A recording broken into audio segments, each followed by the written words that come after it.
Fundación Libertad y Desarrollo presenta Razón de Estado con Dionisio Gutiérrez. En América Latina hemos vivido por décadas el perverso maleficio del péndulo de la historia, saltando de un extremo a otro, de la incompetencia a la demagogia, del subdesarrollo político a la corrupción, de la infamia y la ausencia de estadistas al vergonzoso patrimonio compartido por izquierdas y derechas de nuestro continente. Costará el sacrificio de muchos años y generaciones completas de latinoamericanos limpiar, refundar y construir naciones democráticas que sean dignas de ese nombre. Las excepciones conocidas son eso, excepciones, aisladas y escasas.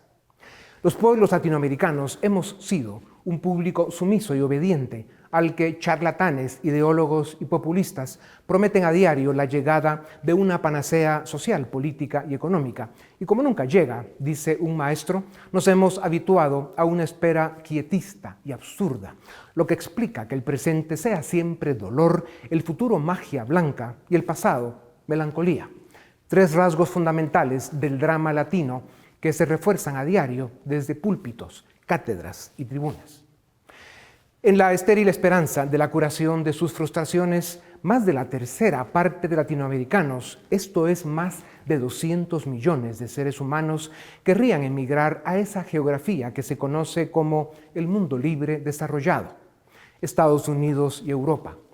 Cuando se es pobre, el porvenir, el futuro prometido, siempre es mejor que un presente de salud precaria, hambre añeja y trabajo agotador. La frustración de no poder alcanzar una vida digna en el presente porque se come mal y poco y la vida es breve, se alivia porque el futuro está siempre lleno de promesas. Este es el espíritu que anima a esos héroes a los que llaman emigrantes cuando emprenden el peligroso camino en busca de un mejor destino a causa del fracaso de sus naciones. Esa admirable prueba de coraje y sacrificio a la que se atreven esos millones de seres humanos que cruzan clandestinamente las fronteras de esa geografía a la que llamamos primer mundo, se debe a que van en busca de una oportunidad de vida, de prosperidad, de paz, de respeto a su integridad física. Van en busca de estados e instituciones que funcionan. Anhelan seguridad legal sabiendo que violan la ley, pero sienten que ejercen un derecho natural y moral que ninguna norma jurídica ha podido contener. El sueño de atravesar el Río Grande o los riesgos de cruzar los cayos de la Florida o las barreras electrificadas de Tijuana o los muelles de Marsella o el estrecho de Gibraltar para luego subir a trenes y camiones traicioneros son solo algunos de los peligros que han costado vidas y separado familias. Y esto por huir de la pobreza, del populismo, del hambre, de la corrupción, de la falta de libertad, de la falta de oportunidades, de la violencia, del desempleo y la desesperanza.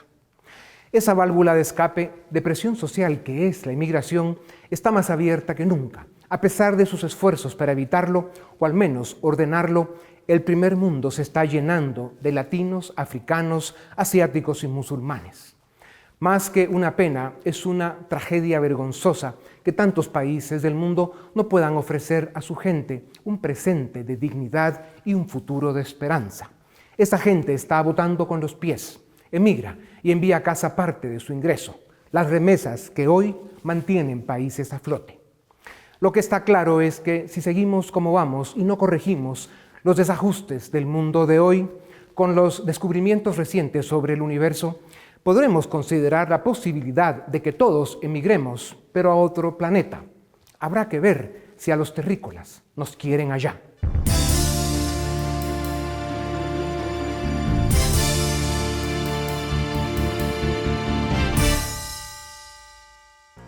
La migración es un fenómeno social que ha acompañado a la especie humana desde el principio de los tiempos. Es cierto que ha separado familias, ha cobrado vidas y ha sido instrumento del mundo criminal, pero también ha cambiado la historia y la faz de la Tierra para bien.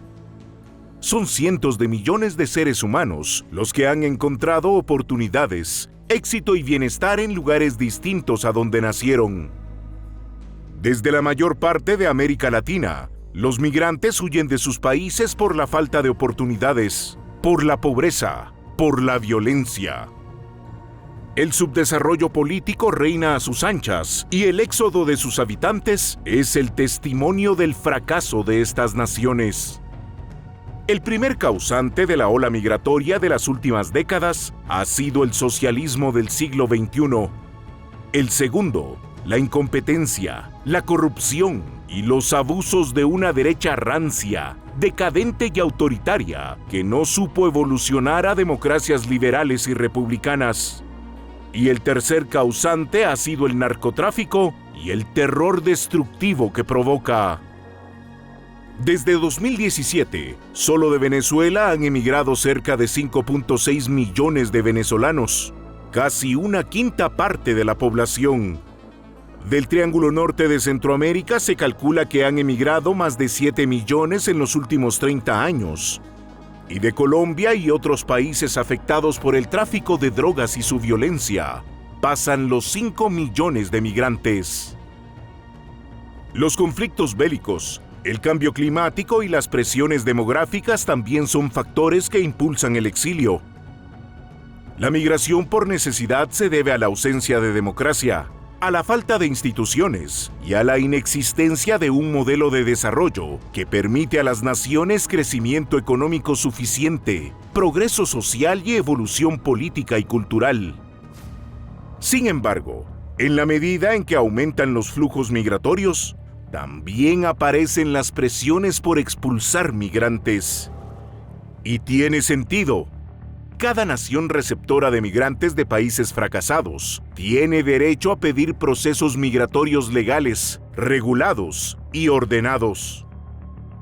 Esto es especialmente complejo en el caso europeo, donde un porcentaje importante de población musulmana ha emigrado, no se ha integrado a la sociedad occidental y está comprometiendo la identidad de las naciones europeas.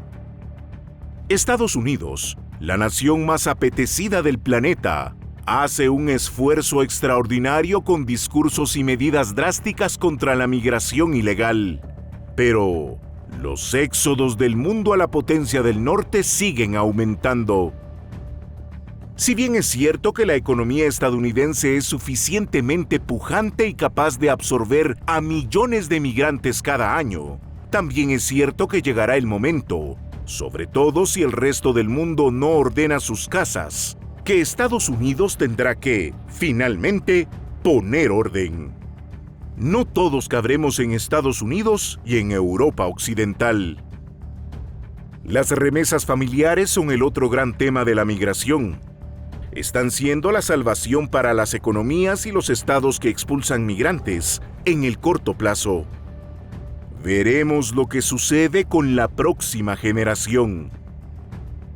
En las naciones de las que su gente se va, el Estado y sus élites políticas, académicas y económicas deben asumir la responsabilidad de construir un modelo de desarrollo exitoso en el que sus ciudadanos puedan encontrar oportunidades, seguridad, Estado de Derecho, democracia y libertad.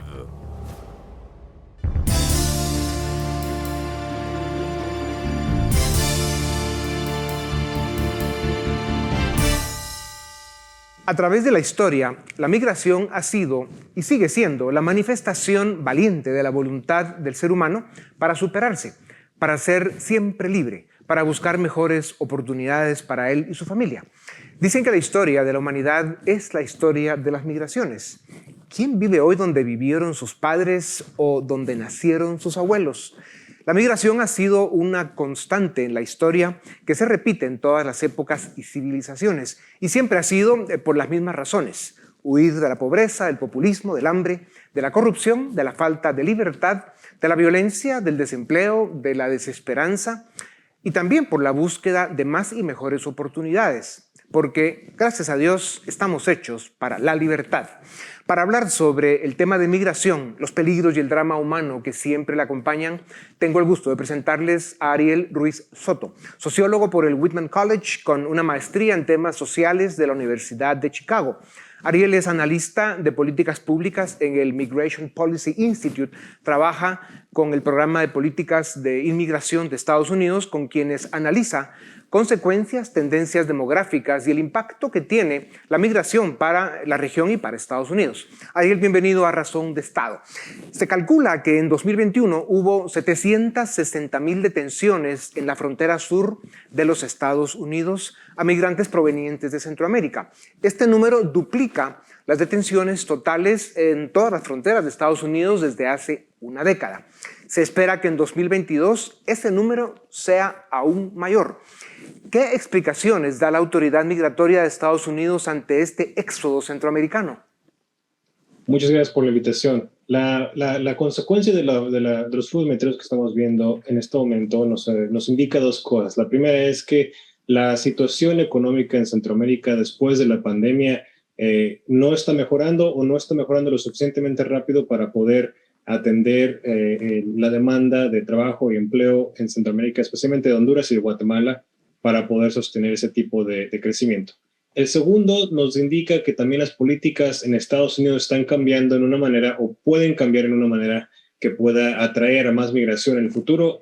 En particular me refiero al título 42, que por esos momentos ayuda a expulsar a migrantes a sus países de origen o a México, y también cambios en el sistema de asilo en Estados Unidos, pero los dos se pueden decir que son dos importantes factores para poder ver lo que sucede en este momento. Ya, Ariel, bueno, claro, los problemas de la pandemia son graves y ciertos, sin embargo, esto es mucho más complejo y profundo de lo que aparenta.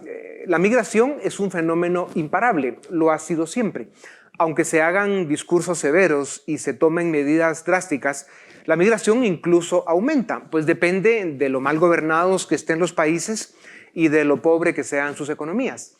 ¿Es realista pensar que se puede detener la migración en un mundo cada día más complejo? No es ser realista y es esperar que se vaya a detener la migración, pero lo que estamos esperando buscar es disminuir la migración irregular y promover la migración regular a los países de México, Estados Unidos y Canadá, pero también a otros destinos, para que no sea solamente un destino, pero en realidad la mayoría de las personas migrantes tengan más oportunidades en otros países. Ya.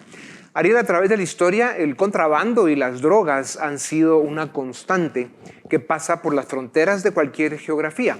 Es cuestión de oferta y demanda. No hay leyes ni fuerzas policiales que lo puedan detener, como la experiencia nos enseña.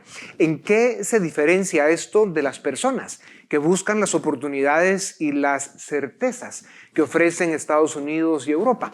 ¿Saben ustedes que de una o de otra manera va a pasar? Bueno, pues en particular con el tráfico de narcóticos y o de drogas es diferente porque también tiene mucho que ver, si bien se utilizan los mismos mecanismos, son diferentes volúmenes y también diferentes consecuencias. Lo que estamos viendo en Estados Unidos es que se está expandiendo las consecuencias a personas que pueden traficar este tipo de drogas y que ahora estamos viendo un similar esfuerzo para poder aplicar similares consecuencias y penalties y otro tipo de consecuencias también a las personas que buscan cruzar a personas indocumentadas. Yeah. Ariel, estamos claros de que el problema de fondo de la migración ilegal es el fracaso de los países. Y mientras las naciones del mundo, que son cada vez más desde donde migra la gente, principalmente a Estados Unidos y a Europa, no se gobiernen mejor y ofrezcan más y mejores oportunidades, la migración irregular incluso va a aumentar. Autoridades del gobierno de Estados Unidos hablan de una migración legal, como ya mencionabas tú hace un momento, como resultado de un debido proceso migratorio, que toma tiempo, trámites y solo una minoría lo consigue. Aunque debiera ser la norma, ¿es realista pretenderlo? En el corto plazo no es realista, pero sí podemos poder proveer más alternativas para disminuir la migración irregular de ciertos países o de ciertos tipos de características de grupos, por ejemplo, familias menores de edad, para que menos de ellos estén viéndose en situaciones más y más complicadas, a riesgo y peligro para ellos. Ya, claro, y aún así el número de personas que lo logran es muy bajo y por eso hay una presión tan grande de gente que quiere emigrar a Estados Unidos o a algunos países europeos pues de forma irregular, ¿no? Porque obviamente saben que el otro no es real. Ariel, un tema de fondo. Estados Unidos es el país del mundo que más migración recibe de los 5 continentes. Aunque a muchos les duela, es porque the USA es el mejor país del planeta. Esto representa el 20% de la migración global en Estados Unidos y el 15% de la población de Estados Unidos pues son migrantes. Su generosidad y su apertura, a pesar de los momentos difíciles, es indiscutible. Pocos lo agradecen. Imagínate, la migración del sur llega al norte de países con gobiernos corruptos, élites indiferentes y con los narcos y los populistas de extrema izquierda cada día más en control. Y pretenden que todo lo resuelva el hermano grande. A pesar de la invasión de la que está siendo objeto Estados Unidos, las autoridades del gobierno en Washington guardan las formas y tratan de que los procesos sean lo más civilizados posible. No es fácil. No se escucha de gente que emigre a Rusia, Corea del Norte, Cuba, Venezuela u otros. La hipocresía y el discurso políticamente correcto es una de las pandemias que hay en el mundo. ¿A qué extremos puede y tal vez deba llegar Estados Unidos para minimizar o incluso detener la invasión de migrantes ilegales de países cada día más fracasados? Bueno, en este caso lo importante de Estados Unidos es estrategia para hacer que cada país sea más responsable sobre la población y su migración que viene de ese país. Pensemos en ejemplos como Guatemala, México, también Honduras, en el cual Estados Unidos ya les ha pedido desde varios años atrás hacer más para poder contener los flujos migratorios irregulares, pero también para abordar las causas que esos mismos países tienen que ser responsables. Me refiero a la economía, el trabajo, la salud y la educación, en particularmente en Centroamérica, que son principales causas de la migración irregular y que tienen que ser también abordadas. También en el mismo tiempo, también tenemos que entender que Estados Unidos, si bien ha sido el destino preferido de los migrantes hasta este punto, tiene que haber una manera de integrarlos. Si es que nos habla de integración en cada país, no estamos en realidad atacando lo que se podría ser el destino de estas personas para que puedan contribuir, si bien en cada economía. Y no me refiero solamente a Estados Unidos, pero también a México y Canadá, que también son países de destino, aunque quizás no en número similar como Estados Unidos.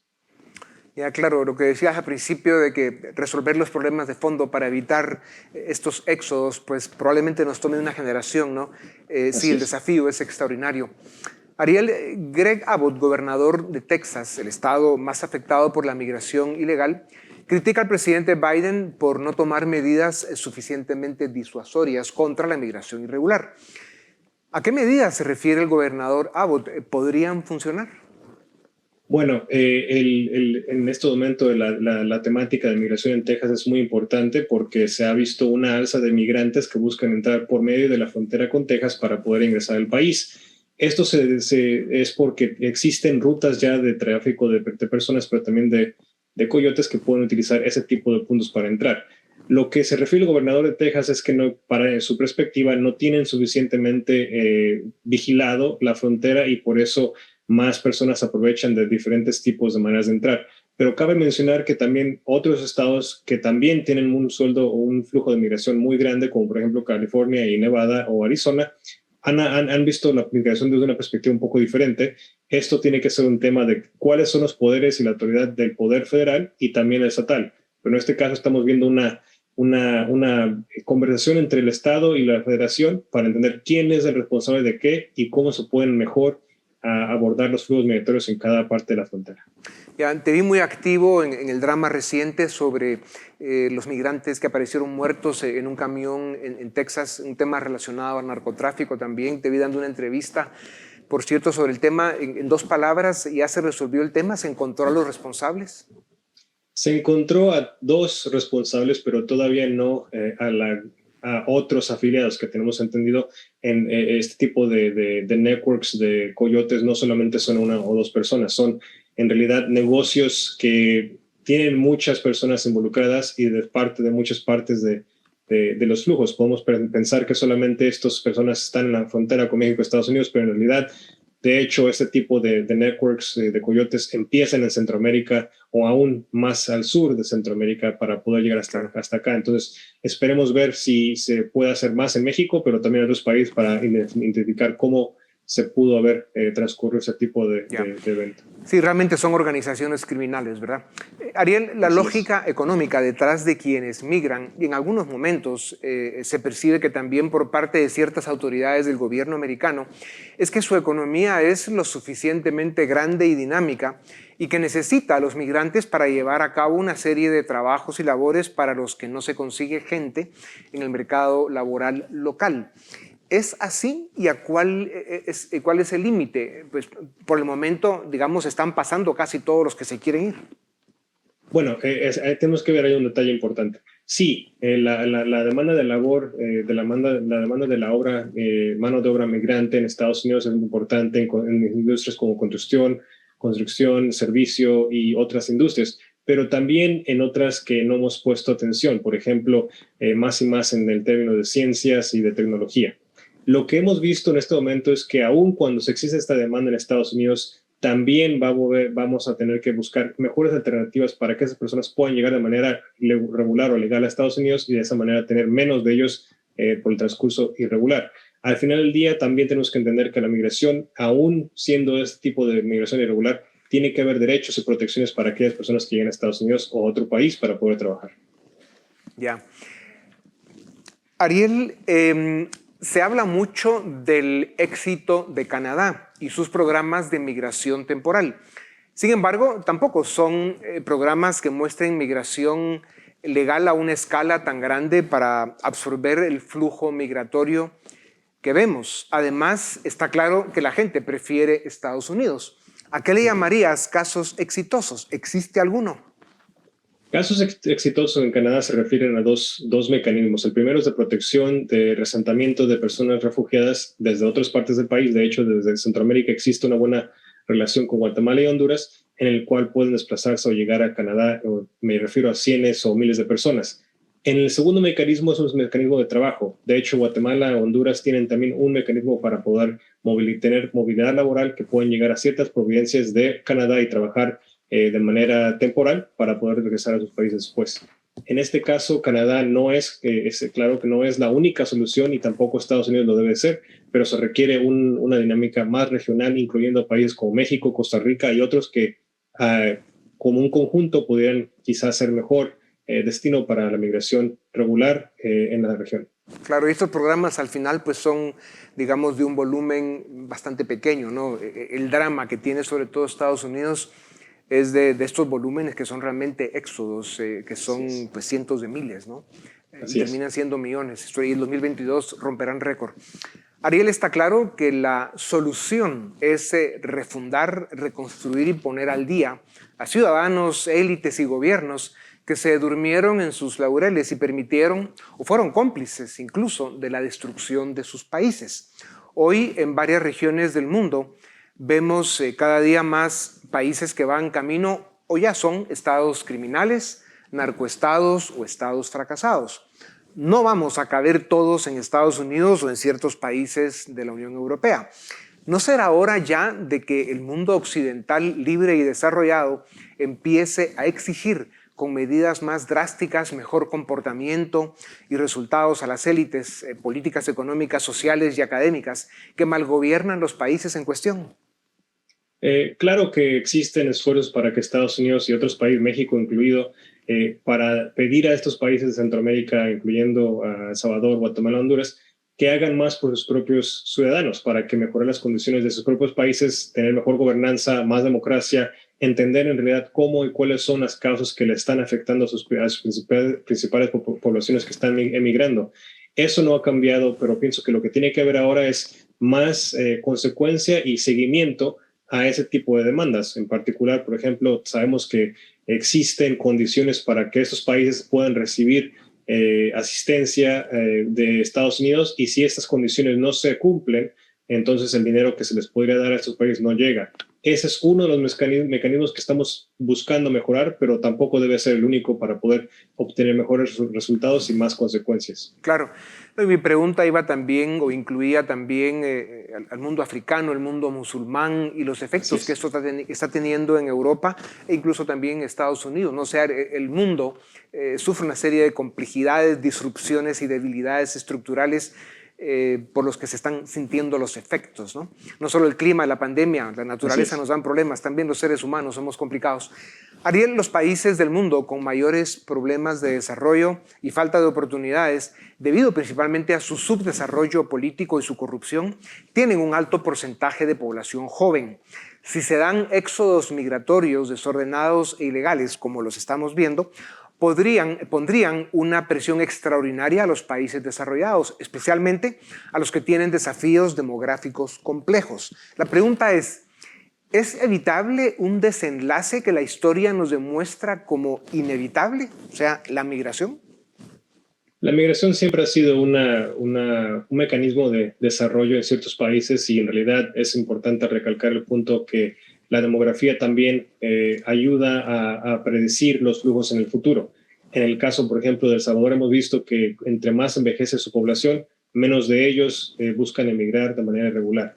En Guatemala, Honduras, en otros países similares, en otras partes del mundo, que son sociedades más jóvenes, siempre existe una demanda que sobrepasa, una demanda de oportunidades que sobrepasa los recursos existentes en cada país. Entonces, lo que tenemos que pensar es cómo se puede mejorar esa planificación para el futuro y, claro, con cada país en su debida responsabilidad para entender qué es lo que sigue en el futuro en siguientes diferentes industrias, pero también en otros problemas sociales que tiene cada país. Ya. Ariel, América Latina tiene décadas de tener problemas, muchos y muy complejos, y su desarrollo no ha avanzado a la velocidad que necesitábamos. Por eso estamos hoy donde estamos. En este momento están capturando los gobiernos de la región, el club de políticos, especialmente de izquierda, populistas autoritarios y algunos de ellos aliados al narcotráfico. Las economías de la región sufrirán un deterioro aún mayor del que ya se tiene. Ya sabemos lo que esto significa para el tema migratorio. ¿Cómo analizan esto en Washington? Bueno, entendemos que la situación de corrupción y de falta de gobernanza son desafortunadamente un problema muy grave para la sociedad y la población en Centroamérica y otras partes del mundo, en lo cual Estados Unidos está exigiendo que haya más transparencia, pero también mejores programas para poder apoyar a la población que se siente alienada, marginalizada de este tipo de sociedad. Lo que estamos viendo en Latinoamérica que me preocupa más es una devolución de los tipos de lazos que se requiere de confianza con el gobierno, y si no existe esa confianza en el gobierno, mucho menos se puede dar un tipo de provisión de servicios a los que más lo necesitan. Estamos viendo cómo poder mejorar ese tipo de confianza, empezar a combatir la corrupción de una manera segura y transparente para que exista mejor confianza, no solamente entre ciudadanos, pero también con su gobierno, que al final del día va a ser lo que mejora y que le dé un futuro para muchas personas que buscan emigrar en largo plazo. Ariel, nos quedan 2 minutos y tal vez con un sí o con un no. ¿La violencia y el clima son causas también para migrar? Sí. ¿Crees que sin las remesas familiares que envían los migrantes, varios países de la región ya habrían colapsado y veríamos más estados fracasados? Depende, pero en realidad sí. Okay.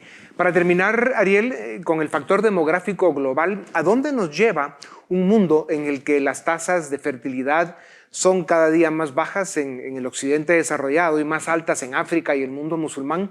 América Latina las tiene altas también, pero con una clara tendencia a la baja.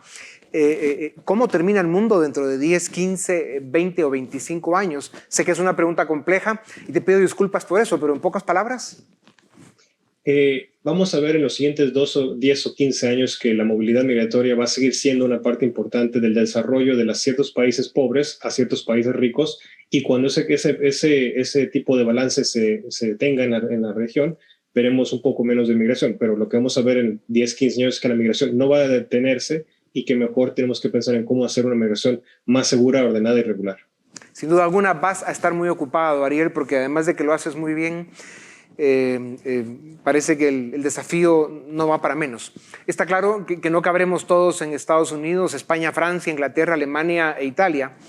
Dicen que no hay recetas, pero en ese tema está claro también que el camino a la solución de la encrucijada migratoria del mundo pasa por lo que ya hablábamos, ¿no? Estados más sólidos, gobiernos capaces y honestos, élites más comprometidas y ciudadanos más presentes. Ariel, muchas gracias por tu tiempo. Como te dije, sigue adelante, lo haces bien.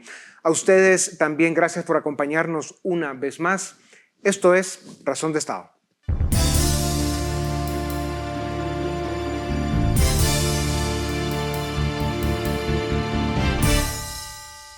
Bienvenidos al debate en Razón de Estado. Hoy vamos a hablar sobre migración y remesas y cuál ha sido el impacto para Guatemala y la región centroamericana. Para ello contamos con dos expertos. En primer lugar, Lisbeth Gramajo, quien es antropóloga y politóloga, cuenta con una maestría en estudios de migración internacional, trabaja como investigadora en la Universidad Rafael Andívar y es miembro de Red Jesuita con Migrantes. También contamos con la participación de Clinton López, quien es economista, director de Economía de la Universidad Francisco Marroquín y tiene experiencia de trabajo de más de 10 años en el mercado de remesas. A ambos, muchas gracias por estar en Razón de Estado. Lisbeth, empezamos con usted. La migración ha formado parte de la humanidad desde sus inicios. Sin embargo, vemos que en la actualidad hay países en los que la gente procura irse y hay países bastante atractivos para los migrantes. ¿Por qué razón una buena parte de latinoamericanos desea dejar esta región? Porque México, Centroamérica y ahora Venezuela son los que reportan mayor éxodo de sus ciudadanos. Sí, efectivamente, como usted menciona, la migración ha sido una estrategia histórica de sobrevivencia de las familias guatemaltecas y latinoamericanas. Sabemos, digamos, que modalidades migratorias como la migración interna o la migración transfronteriza han sido históricas, ¿verdad? Son modalidades de hace siglos. Sin embargo, sí, desde, digamos, el siglo pasado, estamos viendo ya esta migración internacional y que tiene como principal destino los Estados Unidos de América, ¿verdad? Y vemos precisamente que, como usted menciona, Estados Unidos es un país atractivo, es un país que tiene muchos factores de atracción de migrantes latinoamericanos. En especial por esta capacidad, digamos, de proveer de trabajo a miles de migrantes que lo que buscan es acceder a este mercado laboral, digamos, ante la falta de oportunidades laborales en sus países de origen. También en el caso, como usted mencionaba, de venezolanos o nicaragüenses, ¿verdad? También vemos cómo las crisis sociopolíticas que se viven en el continente también son una motivación de migración. En ese caso, no tanto por razones económicas o laborales, sino también por razones sociopolíticas. Entonces, efectivamente, hemos visto cómo en los últimos 50 años se ha acelerado esa migración hacia el norte con estas dos motivaciones, tanto económicas como sociopolíticas. Clinton, la lógica económica nos diría que las personas migran de países pobres a países ricos. Ya Lisbeth nos decía algo al respecto. Sin embargo, llama la atención que países como Costa Rica, Uruguay y Chile, que no son considerados países avanzados, que tienen un PIB per cápita bastante más bajo que Estados Unidos, no migran en grandes cantidades hacia ese país. ¿Por qué a pesar de la disparidad de riqueza, los tres países latinoamericanos antes mencionados no reportan altas tasas de migración? Es un tema súper interesante, Paul, y yo creo que la respuesta la encontramos en el estudio que hace Duflo sobre migraciones, la Premio Nobel de Economía hace un par de años, y ella te dice, bueno, sí, es cierto que los economistas creemos de que cuando hay un diferencial de PIB per cápita vas a tener una afluencia masiva y que van a venir los capitales de vuelta y hasta que se equilibre más o menos la cuestión vamos a dejar de migrar. Sí, es una forma de pensar la migración en términos de paridad de precios, pero no. Duflo plantea de que la gente realmente abandona su país cuando hay una catástrofe eventual o permanente.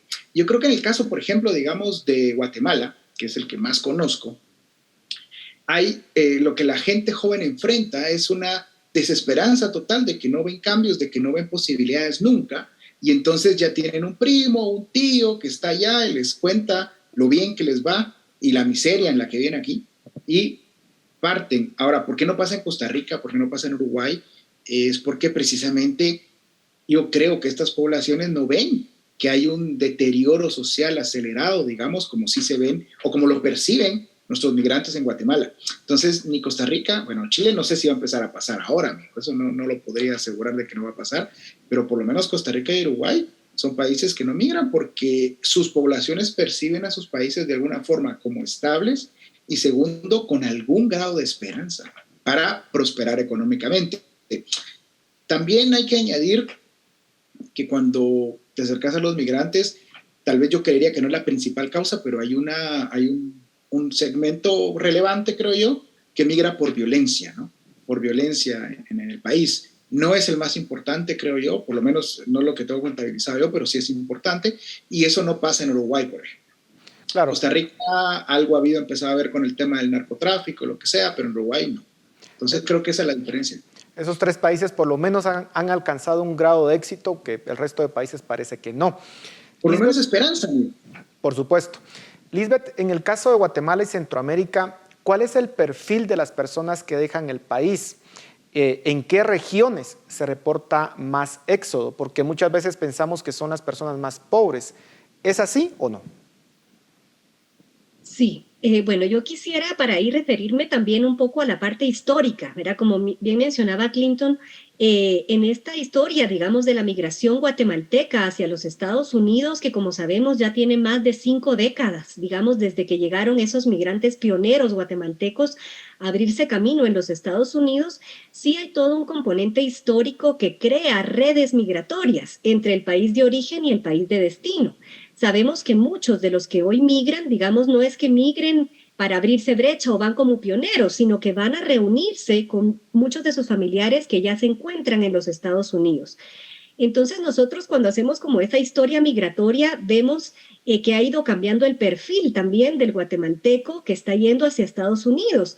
Cuando veíamos los migrantes pioneros, muchos eran hombres, jefes de familia, que iban precisamente a abrirse ese camino a los Estados Unidos.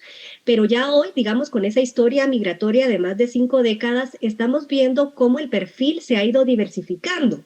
Hoy también migran no solo los hombres, sino mujeres, unidades familiares, ¿verdad? Quiere decir padre, madre con alguno de los niños, niños, niñas y adolescentes cada vez más, ¿verdad? Estamos en una etapa donde ya no son solo las motivaciones económicas, no es solo la violencia, como también se hablaba, sino también muchas de las personas que migran están buscando la reunificación familiar en el extranjero. Respecto, digamos, bueno, vemos esa diversificación en el perfil respecto a las regiones de origen, digamos, las encuestas como las que hace OIM, también el censo de población de 2018, nos muestran un poco cuáles son las regiones del país donde se registran más migrantes internacionales y vemos principalmente el altiplano occidental guatemalteco, que sabemos que históricamente ha sido esa región de origen de personas migrantes, pero también varios lugares del oriente del país, ¿verdad? Sabemos que en lugares como Jutiapa también hay una migración histórica hacia Estados Unidos, pero lo interesante sí es ver cómo recientemente, digamos ya casi en todo el país, ¿verdad? Hay regiones donde antes no se migraba, como por ejemplo Baja Verapaz, Alta Verapaz, hoy registran migración.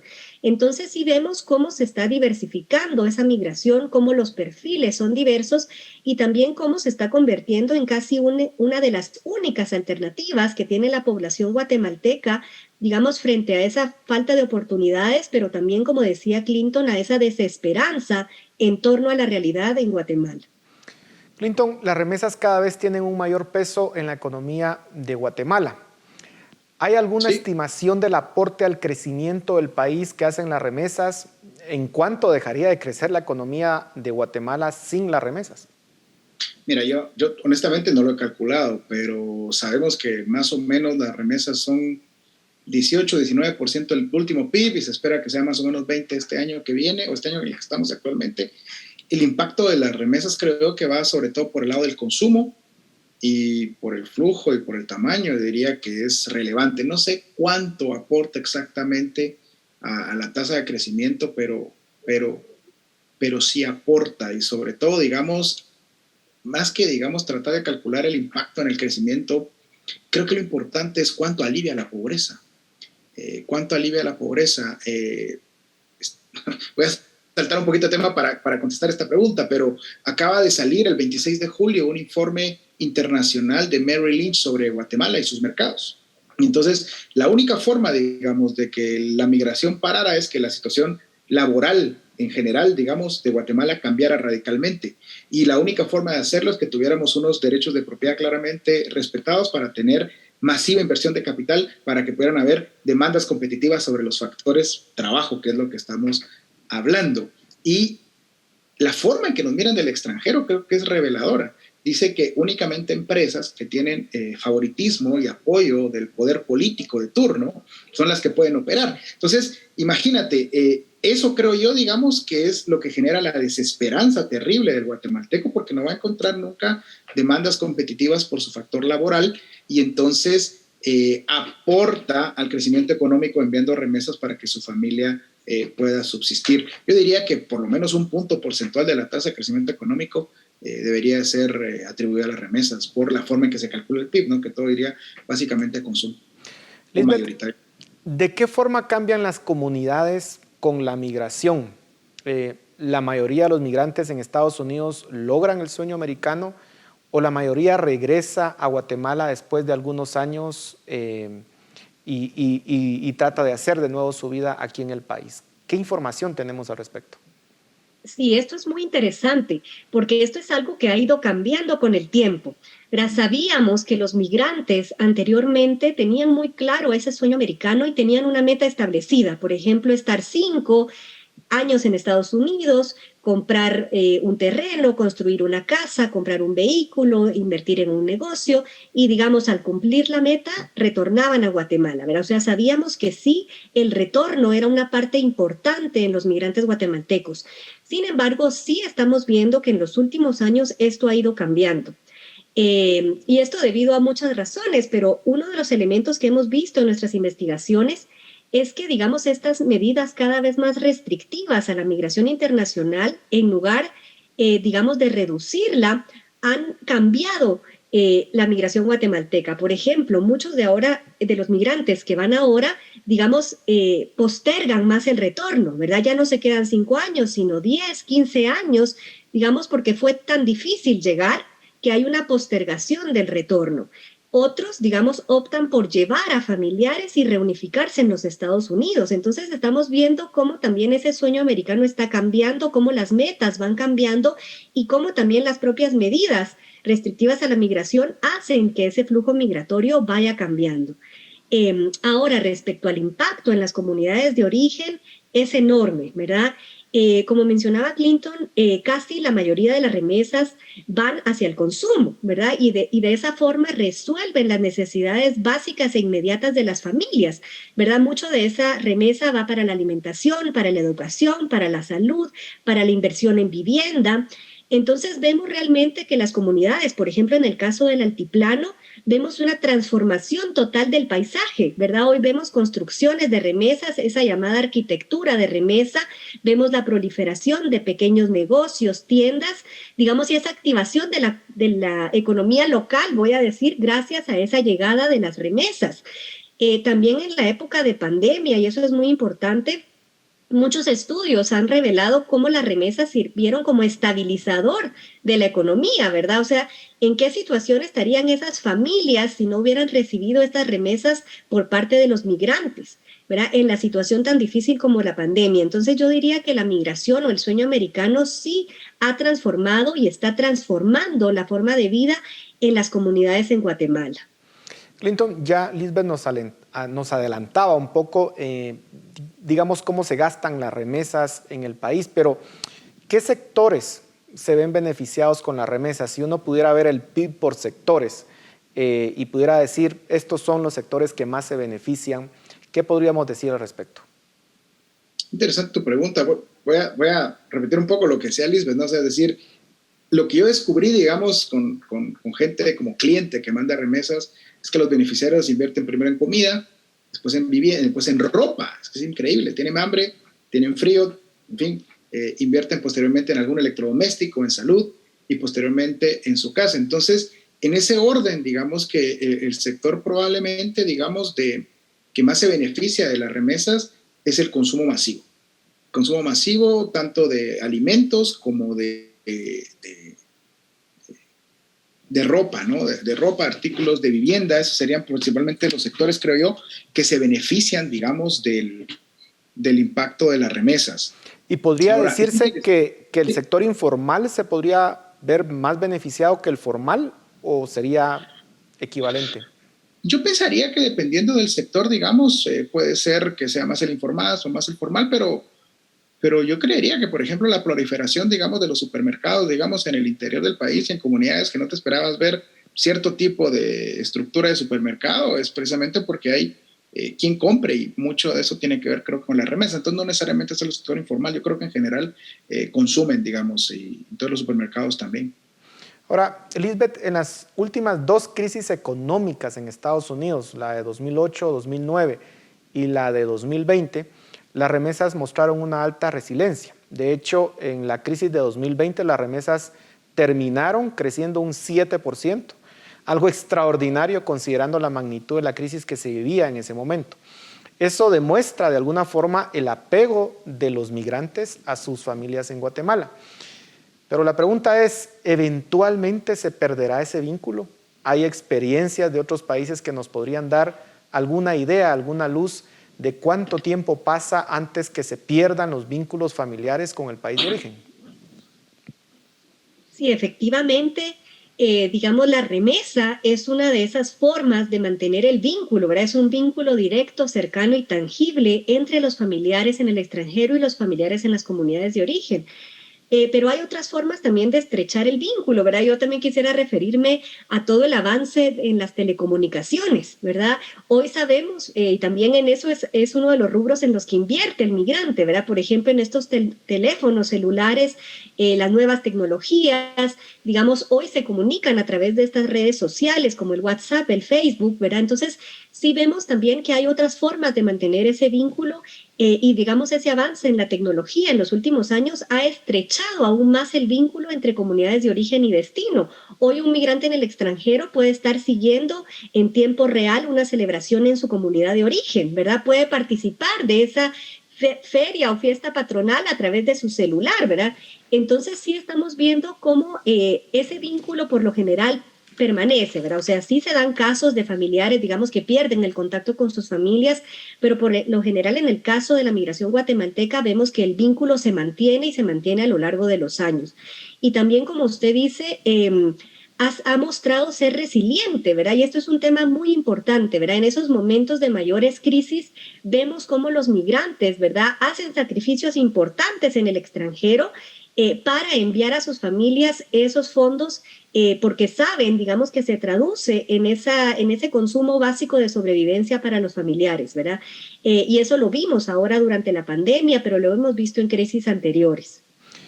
Ya se nos está terminando el tiempo, así que les voy a rogar respuestas muy cortas a las siguientes preguntas, pero Clinton, las remesas han crecido 25% en los primeros meses del año y es posible que se cierre el año con más de 19,000 millones de dólares. 2 preguntas. Primero, ¿por qué el crecimiento extraordinario de las remesas en los últimos 2 años? Porque 2021 creció más de 40%. ¿Esto refleja que hay muchas más personas migrando a Estados Unidos? Y la segunda, que siempre surge esa pregunta, ¿hay alguna forma de aprovechar de mejor forma, valga la redundancia, ese flujo de dinero para propiciar el desarrollo del país?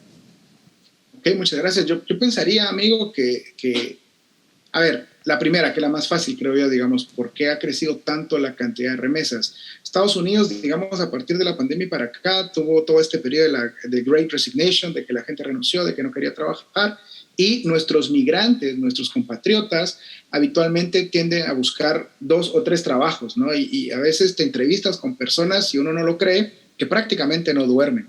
Parece mentira, pero es cierto.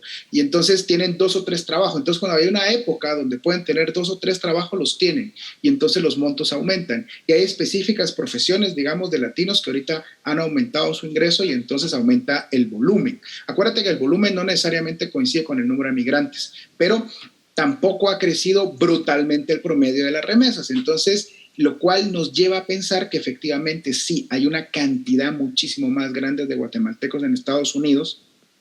Y segundo, un poco contribuyendo a lo que decía Lisbeth sobre cuándo se corta el vínculo. Yo no sé, pero yo lo que recuerdo haber visto en bases de datos de cuando yo analizaba este tema, bases de datos de más o menos 10, 12 años, es que después de 7 años el monto de las remesas y la frecuencia de las remesas disminuye fuertemente, en promedio. Entonces, obviamente, el fenómeno de la migración habrá empezado en los 80, se agudizó a partir de los 90 y sobre todo a principios del 2000 y ahora tiene otro boom. Entonces, necesariamente tiene que haber, digamos, muchísimas más personas, digamos, enviando remesas hoy en día de la que lo hacían los años anteriores. Y la tercera pregunta, me decías, ¿cómo aprovechar mejor el flujo de las remesas?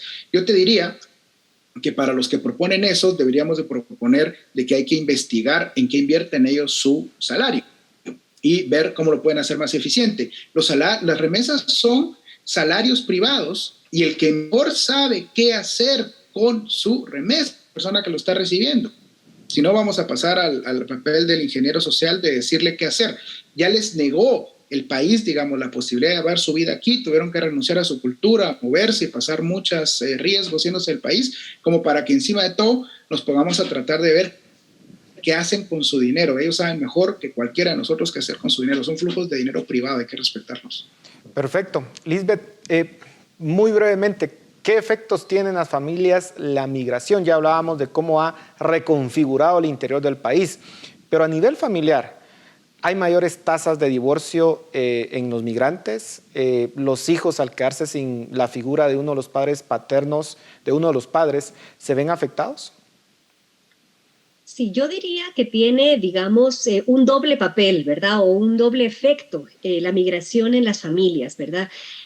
O sea, si bien ocurren estas situaciones, como usted menciona, por ejemplo, la desintegración familiar o, por ejemplo, ese eventual abandono, ¿verdad?, de familiares o, digamos, duelos, ¿verdad?, a partir del fallecimiento, por ejemplo, de la persona que estaba intentando migrar, ¿verdad? O sea, si están todos esos efectos, digamos, vamos a decir que tienen un impacto psicosocial, ¿verdad?, psicológico en las familias, ¿verdad? También está el otro lado, ¿verdad? También sabemos que muchas de las personas que migran lo hacen por y para la familia, ¿verdad? Es una decisión que se toma en familia y el migrante, digamos, que está haciendo ese sacrificio en función del bienestar de la familia, ¿verdad? Entonces yo diría que hay un doble impacto en las familias, ¿verdad? O sea, por un lado es ese amor o ese sacrificio que el migrante expresa por su familia y que la familia lo reconoce, ¿verdad? La familia sabe que el migrante está haciendo este viaje y este sacrificio en Estados Unidos por el bienestar de la familia, pero por el otro es innegable, ¿verdad? Todo este impacto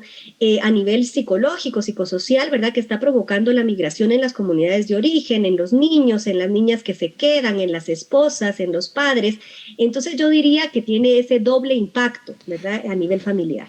Clinton, 15 segundos para responder esta pregunta. ¿Se puede lograr detener la migración hacia Estados Unidos? ¿Y qué puede hacer Estados Unidos para promover mayor crecimiento y desarrollo en la región centroamericana? 15 minutos. Estados Unidos hay que decirle que mejor no se meta, porque creo que los problemas los tenemos que resolver nosotros.